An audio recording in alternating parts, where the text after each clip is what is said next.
دونوں کے بھی درمیان میں رشتہ جو ہے وہ طے ہو چکا ہے. اب وہ رشتہ دونوں کا طے ہونے کے بعد میں اب لڑکا اور وہ لڑکی جو ہے وہ ان دونوں کے لیے آپس میں ایک دوسرے سے چیٹ کرنا، آپس میں ایک دوسرے سے بات کرنا، آپس میں ایک دوسرے سے ملنا، آپس میں ایک دوسرے سے بائک رائڈ کرنا، یعنی جتنی بھی چیزیں ہیں یہ سب اس کے لیے جائز ہے یا نہیں ہے. آج ہم آپ کو وہ مسئلہ بتاتے ہیں. شرعی اعتبار سے جب تک اس لڑکے اور اس لڑکی کا نکاح نہیں ہوتا، نکاح، لڑکی جو ہے ایجاب اور لڑکا جب تک اس کو اپنے نکاح میں قبول نہیں کرتا تو اس طرح کے رشتے کی کوئی حیثیت نہیں ہے. ایک چیز یاد رکھو، شرعی اعتبار سے اس طرح کے رشتے کی کوئی حیثیت ہی نہیں ہے کہ لڑکے نے اس کو قبول کیا یا نہیں کیا، لڑکی نے اس کو قبول کی یا نہیں کی. یہ کوئی حیثیت ہی نہیں ہے ان کی. خالی منگنی کے ذریعے سے گھر کے بڑے لوگوں نے دونوں کا رشتہ طے کر دیے تھے. اب اس بنیاد کے اوپر دونوں کو میاں بیوی کی حیثیت حاصل نہیں ہوگی. اس کے لیے دونوں کے لیے بھی ایک دوسرے سے ملنا، ایک دوسرے سے بات کرنا، ایک دوسرے سے چیٹ کرنا، ایک دوسرے کے ساتھ میں بائک رائڈنگ وغیرہ پہ جانا، یہ بالکل بھی حرام ہوگا، ناجائز ہوگا. اور ہمارا کام تھا آپ کو یہ مسئلہ بتانے کا، ورنہ ہماری جو پچھلی بیچ ہے اس کے اندر ہمارے 2 اسٹوڈنٹس نے ایڈمیشن لیے اور ان میں سے ایک لڑکا تھا ایک لڑکی تھی، اور جب میں نے یہ مسئلہ بیان کیا تو انہوں نے دوسرے دن سے سبق میں شامل ہونا چھوڑ دی. تو میں نے ان کو سمجھایا، میں بولا بھائی کیوں تم نے ایسا کیے؟ بولے ہم نے ایسا اس لیے کیے کیونکہ ہماری منگنی ہو چکی ہے اور ہم تو ایک ساتھ میں بائک پہ گھومنا چاہتے ہیں، ہم تو یہ سوچ رہے تھے کہ آپ اس کو الاؤ کریں گے. میں نے کہا بھائی میں کون ہوتا ہوں اس کو الاؤ کرنے والا اور ڈینائی کرنے والا، کیونکہ شریعت میرے باپ کی نہیں ہے، شریعت اللہ کی ہے، اس کے رسول کی ہے. میری حیثیت تو صرف ایک پوسٹ مین کی ہے کہ جو اللہ اور اس کے رسول کا حکم ہے وہ آپ لوگوں تک پہنچانا، اس سے زیادہ کی میری حیثیت نہیں ہے. تو میں نے تم کو وہ اللہ اور اس کے رسول کا حکم پہنچایا. تو بہت سارے لوگوں کو جو ہے نا یہ باتیں ہضم نہیں ہوتی، ان کو بہت تکلیف ہوتی ہے، کیونکہ ان کو وہ اسلام چاہیے، ان کو وہ دین چاہیے جو ان کا منمانی ہو. ان کو اس اسلام کے اندر مزہ آتا ہے، ارے بھائی کتنا اچھا اسلام، دیکھو نا مذہب کتنا اچھا ہے ماشاءاللہ، اس میں کتنی گنجائش ہے کہ جس کے اندر جو ہے ماشاءاللہ منگنی تو ہو گئی، شادی تو ہونے والی ہے، پھر کیا پرابلم ہے اس میں ایک دوسرے کے ساتھ میں بائک رائڈ پہ جانے کا اور ایک دوسرے کے گود میں بیٹھنے کا اور ایک دوسرے جو ہے پھر اس کے بعد میں آگے کی بھی کاروائی پوری کر دینے کا، اس میں مسئلہ کیا ہے؟ تو یہ سب پرابلمز کریٹ ہوتے ہیں. یہ حرکتوں کی وجہ سے بھی بہت سارے لوگوں کے رشتے ٹوٹ جاتے ہیں. اب میں آپ کو وہ بھی مثال دے کر بتاتا ہوں. ایک صاحب نے اپنے بیٹے کے منگنی میں 10 لاکھ روپیہ خرچہ کیے، اور وہ منگنی کے 6 مہینے کے بعد ایک دن اچانک میں روڈ سے گزر رہا تھا، وہ ادھر سے گزر رہے تھے، انہوں نے مجھے آواز دی، میں رک گیا. پھر ہم دونوں نے ایک ہوٹل میں بیٹھ کے چائے پیے. تو مجھے بولنے لگے یار اپنے بیٹے کے لیے، بولے وہ میں رشتہ دیکھ رہا تھا. تو میں نے ان سے کہا، میں نے بولا یار تمہارے بیٹے کے لیے رشتہ دیکھ رہے تھے، لیکن جو بیٹا ہے تمہارا وہ بیٹے کا جو ہے اس کا تو آلریڈی تم نے منگنی کیے تھے 10 لاکھ روپیہ. ارے نہیں وہ منگنی ٹوٹ گئی. بولے میں بولا کیوں ٹوٹی؟ بولے اس لیے ٹوٹی کیونکہ وہ لڑکا اور لڑکی جو ہے دونوں ایک دوسرے سے چیٹنگ کر رہے تھے، اور چیٹنگ کے درمیان میں جو لڑکی ہے اس نے لڑکے سے یہ کہا کہ اپنے دونوں کی جب شادی ہو جائیں گی تو ہم لوگ دونوں بھی مل کے جو ہے الگ سوسائٹی کے اندر گھر لے کے رہیں گے. ایک اچھا جو ہے عالیشان سوسائٹیز جو ہوتی ہے نا جہاں 2-2 3-3 کروڑ روپے کے مکانات ہوتے ہیں. لڑکے نے بولا یار میں تو نہیں آ سکوں گا کیونکہ میرا جو باپ کا گھر ہے ماشاءاللہ وہ بھی اچھا خاصا ہے، وہ چھوڑ کے میں وہاں پہ کیسے آؤں؟ تو لڑکی بولنے لگی کہ نہیں میں تو تمہارے ماں باپ کے ساتھ میں وہ گھر میں نہیں رہوں گی. لڑکے نے بولا لیکن میرے ماں باپ کا میں ایک لوتا بیٹا ہوں، جب اتنا بڑا بنگلہ ہے، اتنا بڑا مکان ہے، سب کچھ ہے، تو میں وہ چھوڑ کے کرائے کے طور پہ ایک سوسائٹی میں جا کے کیوں رہوں؟ میرے کو ضرورت ہی نہیں ہے اس کی. لڑکی ماننے کو تیار نہیں. آپ دونوں میں وہی مسئلے کو لے کے لڑائی جھگڑے شروع ہو گئے. لڑکی کہنے لگی کہ میں تمہارے ماں باپ کے ساتھ نہیں رہوں گی. لڑکے نے کہا کہ میں تو میرے ماں باپ کو نہیں چھوڑوں گا. بس وہ مسئلے پہ دونوں کے بیچ میں واٹ شیپ کے اوپر ہی لڑائی جھگڑے، تیری میری، اٹھا پٹک، کبڈیا سرپاٹیا سب ہو گئے، اور اس کے بعد میں جو ہے دونوں کا رشتہ ٹوٹ گیا. اللہ حفاظت فرمائے. دونوں کا بھی رشتہ ٹوٹ گیا. اور پھر وہ جو شاعر نے کہا ہے، بولے باہر آنے سے پہلے خزاں چلی آئی، تو وہ دونوں کا بھی حال وہی ہو گیا کہ باہر آنے سے پہلے خزاں چلی آ گئی، رشتہ ٹوٹ گیا. اللہ حفاظت فرمائے. تو اس کے لیے شریعت نے جو چیز سے منع کیا ہے انسان نے اس سے دور رہنا چاہیے. اور اس سے شریعت نے منع کیا ہے. اس سے منع کیا ہے شریعت نے اس سے منع کیا ہے کہ لڑکا اور لڑکی دونوں ایک دوسرے سے چیٹنگ کرے، دونوں ایک دوسرے سے بات کرے، دونوں ایک دوسرے سے ملے، دونوں ایک دوسرے کے ساتھ میں بائک رائڈنگ کرے رشتہ جمنے کے بعد میں. تو اس سے ہم نے پرہیز کرنا چاہیے، اس سے ہم نے بچنا چاہیے جس سے شریعت نے منع کیا ہوا ہے. نہیں تو پھر وہی حال ہوگا کہ رشتے ٹوٹیں گے، رشتے جمیں گے نہیں، رشتے ٹوٹ جائیں گے.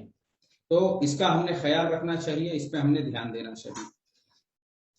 تیسری چیز، اگر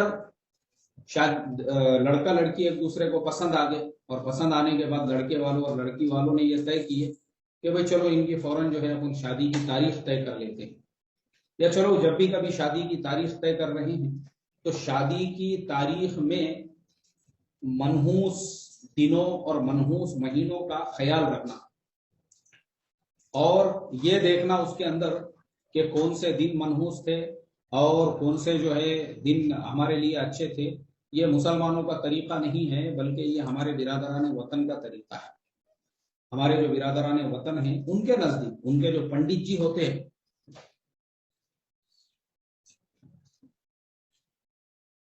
ان کے جو پنڈت جی ہوتے ہیں وہ مہورت نکالتے ہیں. مہورت، شبھ مہورت، پنڈت جی مہورت نکالی ہے کہ پنڈت جی کا جو پھلیتا ہوتا ہے وہ نکالتے ہیں. اس کے بعد اس کو مراٹھی میں پنچانگ کہتے ہیں، پنچانگ. وہ پنچانگ کو اوپن کر کے پھر وہ اس کے اندر ستارے ملاتے ہیں، اور ستارے ملانے کے بعد میں پھر لڑکا لڑکی والوں کو خوشخبری سناتے ہیں. بولے بدھائیاں، دولہا اور دلہن کے جو 56 ستارے تھے وہ دونوں ایک دوسرے کو مل گئے ہیں. واہ واہ، دونوں طرف سے پھر شہنائیاں بجائی جاتی ہیں. تو اسلام میں ایسا نہیں ہے نا.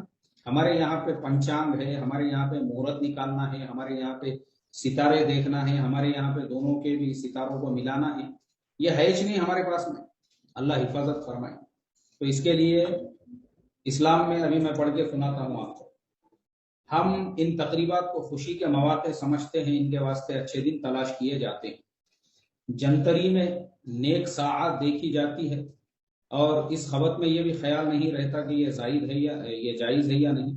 نجومیوں پنڈتوں سے ساعت پوچھ کر بیاہ رکھا جاتا ہے. ایسا نہ ہو کہ منحوس ساعت پڑے اور یہ خبر نہیں کہ حقیقی ساعت کون سی ہے. حقیقی ساعت جس میں اللہ تعالیٰ سے غفلت ہو، جس وقت آپ نے نماز چھوڑ دی، اس سے زیادہ منحوس وقت کون سا ہو سکتا ہے؟ جو اشغال نماز چھوڑنے کا باعث ہو، ان سے زیادہ منحوس شغل کون سا ہو سکتا ہے؟ بعض لوگ تاریخ و مہینوں کو مثلا محرم کے چاند کو اور سالوں کو مثلا 18 سال کو منحوس سمجھتے ہیں، اس میں شادی نہیں کرتے. یہ اعتقاد بھی عقل اور شرع کے خلاف ہے. دراصل یہ علم نجوم کا شعبہ ہے، اور علم نجوم شرعاً مذموم اور باطل ہے. کواکب میں سعادت اور نحوست یہ ناقابل اعتبار ہے. بعض واقعات کا اہل نجوم کے موافق ہونا اس چیز کا کی دلیل نہیں ہے، بلکہ ہمارا یقین اور ہمارا جو عقیدہ ہے وہ اللہ تبارک و تعالیٰ کی ذات پر ہونا چاہیے. محرم کا مہینہ مصیبت کا مشہور ہے، جس کا سبب حضرت امام حسین کی شہادت کا واقعہ ہے. لیکن حضرت امام حسین کی جو شہادت ہے وہ اللہ کے نبی صلی اللہ علیہ وسلم کے وصال سے کئی سالوں بعد میں پیش آیا ہوا واقعہ ہے. اس چیز کا ہم نے تھوڑا سا خیال رکھنا چاہیے. چلیے، تو آج کے سبق میں ہم کو یہ سمجھ میں آیا، سب سے پہلی چیز منگنی کی شرعی کوئی حیثیت اور وہ نہیں ہے. دوسری چیز، منگنی کے یعنی رشتہ طے ہو جانے کے بعد میں لڑکا لڑکی کو بات کرنے کی شریعت بالکل اجازت نہیں دیتی ہے.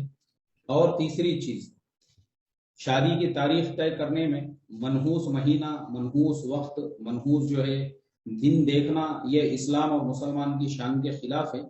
اللہ تعالی ہم تمام کی حفاظت فرمائیں اور ہم تمام کو عمل کی توفیق عطا فرمائیں. اور وہ واجب ہے مہر کا ادا کرنا. آج کا جو ہمارا سبق ہے اس میں ہم آپ کو مہر کا مسئلہ ڈیٹیل میں بتائیں گے. سب سے پہلے ہم کتاب سے شروعات کرتے ہیں. بسم اللہ الرحمن الرحیم. مہر کا بیان. نکاح میں یہ بات متعین ہوئی کہ مہر مقرر کیا جائے تاکہ خاوند کو اس نظم و تعلق یعنی نکاح کے توڑنے میں مال کے نقصان کا خطرہ لگا رہے، بلا ایسی ضرورت کے جس کے بغیر اس کو چارہ نہ ہو، اس پر جرأت نہ کر سکے. بس مہر کے مقرر کرنے میں ایک قسم کی پائیداری ہے. مہر کے سبب سے نکاح اور زنا میں امتیاز ہو جاتا ہے۔ یہی وجہ ہے کہ رسوم سلف پہلے لوگوں کے رواج میں سے اللہ کے نبی نے وجوب مہر کو بدستور جاری رکھا۔ مہر جو ہے نا، یہ اللہ کے نبی صلی اللہ علیہ وسلم سے پہلے سے سلسلہ اس کا چلتا آ رہا ہے، حضرت آدم علیہ السلام سے لے کر تو آج تک۔ تو اللہ کے نبی کے زمانے میں بھی ایکچوئل میں اسلام میں بہت ساری چیزیں وہ ہے جو اللہ کے نبی کے پہلے سے جو چیزیں چلتی آ رہی تھی، آپ نے اسلام کے بعد بھی ان کو باقی رکھا۔ جیسے مثال کے طور پر یہ جو مہینے ہیں، محرم ہے، سفر ہے، ربیع الاول، ربیع الاخر، یہ جو مہینے ہیں، یہ مہینے اصل میں اسلام سے پہلے کے مہینے ہیں۔ یہ اسلام سے پہلے جو زمانے جاہلیت ہے، اس زمانے میں بھی یہ مہینے ہوا کرتے تھے۔ تو اللہ کے نبی نے اسلام کے بعد میں بھی ان مہینوں کو باقی رکھا، ان کو چینج نہیں کیا۔ اور حج جو ہے وہ اللہ کے نبی کے نبوت سے پہلے سے ذی الحج کے مہینے میں ہوا کرتا تھا، اللہ کے نبی نے اس کو بھی باقی رکھا، یعنی وہ حج کا سلسلہ بھی جو ہے آپ کے نبی بننے کے بعد میں بھی باقی رکھا۔ تو اس طرح سے بہت ساری باتیں اسلام میں اللہ کے نبی صلی اللہ علیہ وسلم کی نبوت سے پہلے بھی عرب اس پہ عمل کرتے تھے، تو آپ نے ان کو باقی رکھا، کنٹینیو کیا ان کو۔ انہی میں سے نکاح کے اندر یہ جو نکاح کا سسٹم ہے نا، جس میں مہر ہے، یہ مہر والا سسٹم بھی پہلے سے چلتا آ رہا تھا، اللہ کے نبی نے اس کو باقی رکھا۔ لیکن اب اس کی جو مقداریں ہیں، اب ہم اس پہ بحث کرنے والے ہیں کہ مہر کی مقدار کتنی ہونا چاہیے، کیا ہونا چاہیے، کس نے کتنا مہر دینا چاہیے، لینا چاہیے۔ تو اصل مہر کا جو علت ہے، اس کی اصل جو اس کا ریزن ہے، اصل جو اس کی وجہ ہے واجب ہونے کی، وہ یہ ہے کہ ایک آدمی نے مہر کا پیسہ دے کر کسی سے نکاح کیا ہے تو اس کو اس کی قیمت ہوگی، کیونکہ انسان جب بھی کوئی چیز خریدتا ہے، لیتا ہے، اس کی قیمت دیتا ہے نا، تو اس کی قدر ہوتی ہے۔ جیسے مثال کے طور پہ اپنا دولہا دلہن جو کورس ہے، یہ کورس پہلے ہم فری میں پڑھاتے تھے، مفت میں، اس کی کوئی فیس وغیرہ نہیں تھی۔ لیکن پرابلم ایسا ہوا کہ 100-200 لوگوں نے ایڈمیشن لیے، اور وہ 100-200 لوگوں کو ہم نے آئی ڈی دے دیے۔ اب 100-200 لوگ جتنے بھی تھے، پہلے دن 100% لوگ حاضر، دوسرے دن 90% لوگ حاضر، تیسرے دن 80% لوگ حاضر۔ جب ہمارا کورس ختم ہونے آیا تو 100 میں سے مشکل سے جو ہے 30-35 بج گئے ہوئے تھے، یعنی تقریباً 70% جو ہے وہ روانگی کے آداب انہوں نے لے لیے۔ اب جب ہم نے ایگزام کے لیے سوالات بھیجے سب کو، تو بہت سے لوگوں کا میسج آیا، ارے مولانا میرے گاڑی کا مسئلہ ہو گیا تھا اس لیے میں پابندی نہیں کر سکا، ارے مولانا ہمارے گاؤں میں لوڈ شیڈنگ پڑ گئی تھی اس لیے میں پابندی نہیں کر سکا، ارے مولانا میرا یہ مسئلہ تھا، میرا وہ مسئلہ تھا، اب اگلے مہینے کی جو بیچ ہے میں اس میں بھی ایڈمیشن لینا چاہتا ہوں۔ تب ہم نے ہمارے استاد محترم سے مشورہ کیا، انہوں نے کہا کہ اس کی فیس رکھو، یہ فری میں مت پڑھاؤ، مفت میں مت پڑھاؤ۔ یہ فری میں مفت میں پڑھائیں گے، ہر مہینے ایڈمیشن لینے کو لوگ لیں گے، لیکن اس کو پورا نہیں کریں گے۔ پھر ہم نے یہ کورس کے اوپر فیس رکھے۔ تو اب میں دیکھتا ہوں، اب سمجھو آج کی کلاس ہے، آج میں آپ لوگوں کو پڑھا رہا ہوں، تقریباً مجھے 1 مہینہ پورا ہو چکا ہے، 1 مہینہ پورا ہو گیا مکمل یہ کورس آپ لوگوں کو پڑھاتے ہوئے۔ لیکن میں دیکھ رہا ہوں کہ تقریباً 90% جو پریزنٹی ہے وہ ہے ہماری کلاس کے اندر، 90% سے زیادہ ہے میرے خیال سے، کیونکہ 1-2% جو لوگ کم ہیں، تو وہ لوگ بھی روزانہ رہتے ہیں، لیکن کبھی جو ہے کچھ تقاضا ہے، الٹرنیٹ کم زیادہ ہوتے رہتے ہیں۔ تو یہ ایسا کیوں ہے؟ یہ ایسا اس لیے ہے کیونکہ ہمارا کچھ پیسہ اس کے اوپر لگا ہے۔ ایسے ہی یہ سیم مثال مہر کے اوپر بھی ہے کہ شریعت میں مہر اس لیے ہے کہ اگر آپ کسی کی بہن سے، کسی کی بیٹی سے نکاح کرنے سے پہلے ایک رقم دے رہے ہو اس کو، اور وہ رقم کتنی ہے؟ اب اللہ کے نبی نے، ان کے صحابہ نے، اللہ کے نبی نے اپنی ازواج مطہرات کے تمام ازواج مطہرات حضرت ام حبیبہ کو چھوڑ کر اور اپنی تمام بیٹیوں کو 500 درہم آپ کا مہر ہوا کرتا تھا، 500 درہم۔ اب 500 درہم کتنا ہے، اب ہم آپ کو آگے بتانے والے ہیں، وہ پورا کیلکولیشن کر کے ایک ایک چیز کا، اس کا آج کے مارکیٹ ریٹ کے حساب سے تقریباً 1,05,000 روپیہ اس کی مقدار ہوتی ہے آج کے حساب سے۔ اب مجھے آپ بتاؤ، چلو خالی ہم نے وہ مہر فاطمی آپ کو بتایا، آگے تو دوسرے مہر باقی ہے۔ مہر ام حبیبہ ہے جس میں 4,000 درہم تھے، اور 4,000 کا آج کا مارکیٹ ویلیویشن اگر اپروکس بھی اگر ہم دیکھیں گے تو وہ ہوتا ہے 4,80,000۔ اس کے بعد میں مہر ام حبیبہ کے بعد میں پھر مہر ام کلثوم ہے، جس کی مقدار اور بھی زیادہ ہے، جس میں 40,000 درہم ہے۔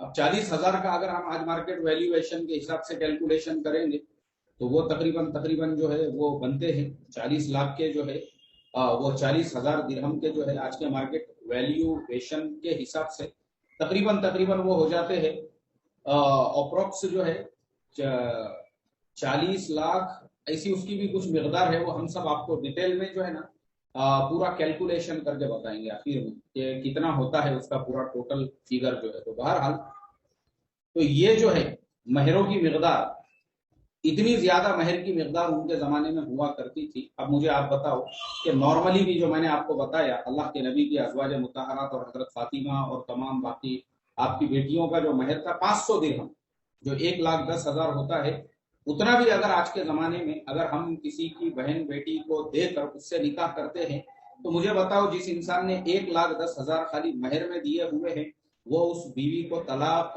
دے سکتا ہے کیا؟ میرا ایک کامن آپ لوگوں سے کوشچن ہے، آپ لوگ اپنے دل میں اس کا جواب دو۔ جس نے 1,10,000 روپئے کی مقدار جو ہے اپنی بیوی کو دی ہوئی ہے وہ اس کو طلاق دے سکتا ہے کیا؟ کبھی بھی نہیں دیں گا۔ 1,10,000 تو بہت کم ہے۔ اس کے علاوہ میں آپ کو بتاتا ہوں ابھی بھی انڈیا کے اندر بعض علاقوں میں جیسے جموں کشمیر وغیرہ ہے، وہاں پہ مہر کی مقدار ہوتی ہے 3 لاکھ، 4 لاکھ، 5 لاکھ روپے، لاکھوں میں مہر ہوتا ہے وہاں۔ ہمارے ان علاقوں کے اندر جو مہر کو ہم نے ایک مذاق بنایا ہوا ہے، 5,000 روپئے مہر اور 10,000 روپئے مہر، وہاں پہ یہ مہر نہیں چلتے، بلکہ وہاں پہ جو مہر ہوتا ہے وہ 4 لاکھ، 5 لاکھ آج بھی ہوتا ہے۔ سعودی عرب وغیرہ کے اندر جو مہر کی مقدار ہے ان علاقوں کے اندر مہر سے پہلے یہ دیکھا جاتا ہے کہ جو شوہر ہے، مہر سے پہلے وہاں پہ یہ دیکھا جاتا ہے کہ بھائی جو شوہر ہے وہ رہنے کا مکان وہ لڑکی کو کیسا دے گا، اس کو گاڑی کیسی دے گا، یہ تمام چیزیں پہلے فوکس کی جاتی ہے۔ یہ سب چیزیں دیکھنے کے بعد میں پھر وہ وہاں پر جو ہے نکاح ہوتے ہیں۔ پھر نکاح میں جو مہر بھی ہوتا ہے اس کی مقدار 10 لاکھ روپئے، 1 کروڑ روپئے، 2 کروڑ روپئے۔ اب آپ مجھے بتاؤ، مہر کی مقدار اس لیے تھی تاکہ کسی کی بہن بیٹی سے نکاح ہو رہا ہے اس کو پورا رسپیکٹ دیا جائے۔ اب اگر اس کو تم 10 لاکھ اور 1 کروڑ اور 2 کروڑ روپئے دے کر مہر ادا کر کے اس سے نکاح کر رہے ہو، مجھے بتاؤ، میرا سوال ہے یہ آپ لوگوں سے، وہ کون سا ایسا عقل مند انسان ہوگا، وہ کون سا ایسا ہوشیار ہوگا جو اس لڑکی کو اس کے بعد میں طلاق دے دے؟ قیامت تک بھی نہیں ہو سکتا ہے ایسا، کیونکہ انسان پھر کیا کرے گا، اس بیوی کو رسپیکٹ دے گا، اس بیوی کو عزت دے گا، اس بیوی کو جو ہے محبت دے گا، اس بیوی کو پوری طرح سے اس کا ریزن یہ ہے کہ بھائی اس نے اس سے جو نکاح کیا ہے وہ کچھ قیمت دے کر کیا ہے۔ ہمارے یہاں پہ یہ جو طلاق کا مسئلہ عام ہے، ذرا سی بات پہ طلاق ہو رہی ہے، اور ذرا سی باتوں پہ لڑائی جھگڑے ہو رہی ہیں، اور ذرا سی باتوں پہ فون پہ ہسبینڈ طلاق دے رہا ہے۔ تو یہ سب مسئلے اس لیے ہے کیونکہ اس کو وہ بیوی مفت میں ملی ہوئی ہے۔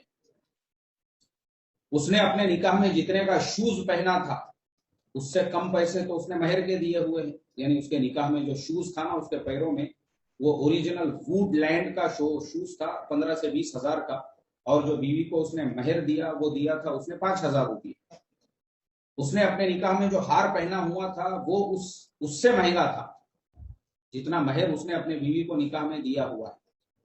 تو اس کے لیے اس کو اس کی قدر نہیں تھا ہمارے یہاں پہ، کیونکہ میں نے خود ایسے نکاح پڑھایا ہوا ہوں۔ آپ کو میں بتاؤں اگر مثالیں دے کر تو آپ نے کبھی زندگی میں سنے نہیں ہوں گے۔ میں فارم بھر رہا ہوں ایک جگہ پہ نکاح کا، لڑکے کے والد صاحب سے میں نے پوچھا، میں بولا بھائی بولو مہر کیا طے ہوا آپ لوگوں کا؟ بولے مہر طے نہیں ہوا بولے ہمارا۔ ارے بھائی مہر تو پہلے سے طے ہونا چاہیے، جب آپ ساری باتیں کرنے کے لیے بیٹھے ہو تو مہر تو اسی وقت میں طے ہونا چاہیے۔ بولے نہیں مہر ہمارا طے ہویا ہوا نہیں۔ اچھا مہر تمہارا نہیں طے ہویا ہوا ہے، کوئی بات نہیں، اب طے کرو کیا لکھنا ہے مہر۔ 125 روپئے لکھو بولے، 125 روپیز یعنی $2، only $2۔ he has told me you should be mention there only $2